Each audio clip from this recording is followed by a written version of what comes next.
Hi, today I'm going to show you how to export source code files from GitHub.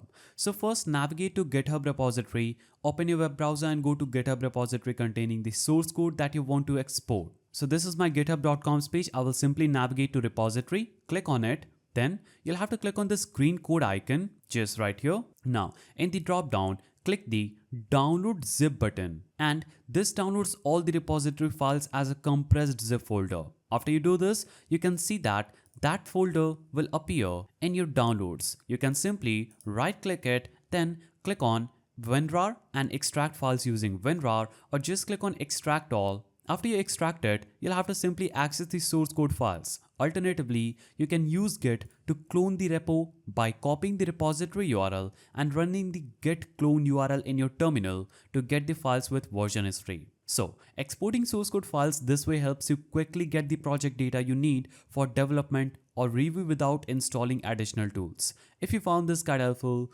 please don't forget to give it a thumbs up and thanks for watching.